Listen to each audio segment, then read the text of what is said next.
Assalamualaikum warahmatullahi wabarakatuh. Salam dan bahagia Bapak Ibu Guru hebat. Perkenalkan, saya Toh Umriah, calon guru penggerak angkatan 10 dari SMP Negeri 2 Kroya Kabupaten Cilacap, yang didampingi oleh fasilitator Wulan Fitriani dan pengajar praktek Rian Delistri. Pada kesempatan ini saya ingin menyampaikan koneksi antar materi modul 1.1 berupa kesimpulan dan refleksi dari pemikiran Ki Hajar Dewantoro.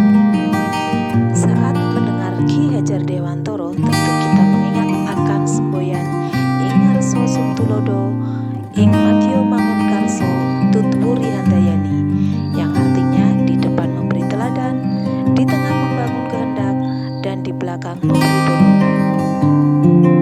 Pemikiran beliau tentang pendidikan dan pengajaran, bahwa pengajaran merupakan bagian dari pendidikan. Pengajaran merupakan proses pendidikan dalam memberi ilmu untuk kecakapan hidup anak secara lahir dan batin. Pendidikan sejatinya menuntun segala kodrat yang ada pada anak agar mereka dapat mencapai keselamatan dan kebahagiaan yang setinggi-tingginya, baik sebagai manusia maupun sebagai anggota masyarakat. Saat saya berefleksi tentang apa yang saya percayai tentang murid dan pembelajaran di kelas sebelum saya mempelajari modul 1.1,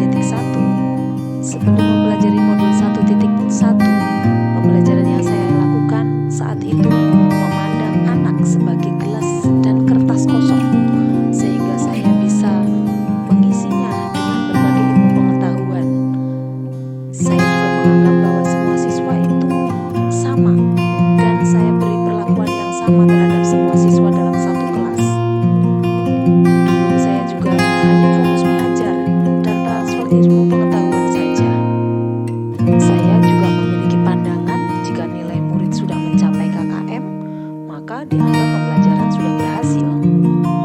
Selain itu, ketuntasan dalam menyampaikan materi itu lebih penting daripada memahami karakteristik murid.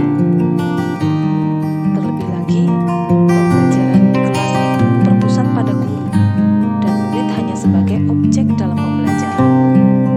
Setelah mempelajari modul 1.1, ada beberapa pemikiran yang berubah tentang pendidikan.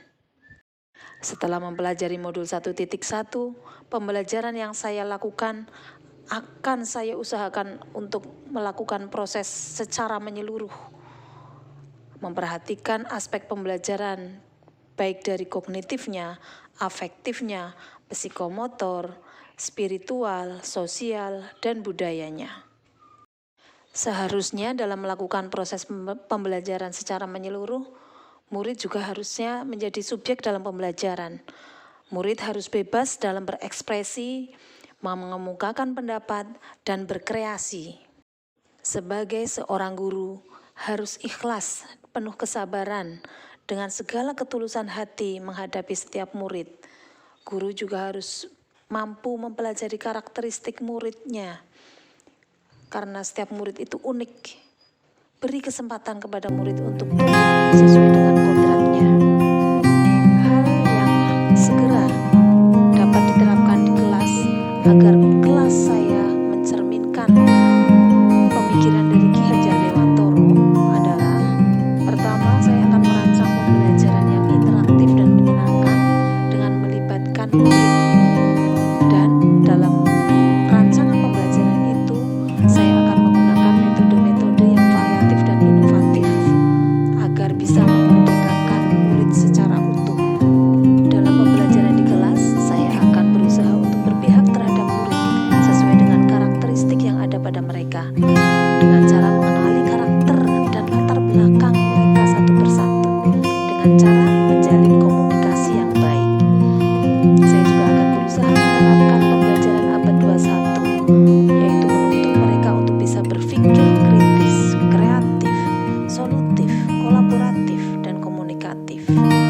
Selain itu, dalam pembelajaran juga harus memadukan aspek kognitif, aspek psikomotor, afektif, spiritual, dan sosial budayanya, yaitu dengan cara memberikan pembelajaran yang menuntun dengan tidak meninggalkan nilai-nilai luhur yang ada, agar perilaku dan pertumbuhan siswa itu tetap terarah. Salam dan bahagia Bapak Ibu guru hebat.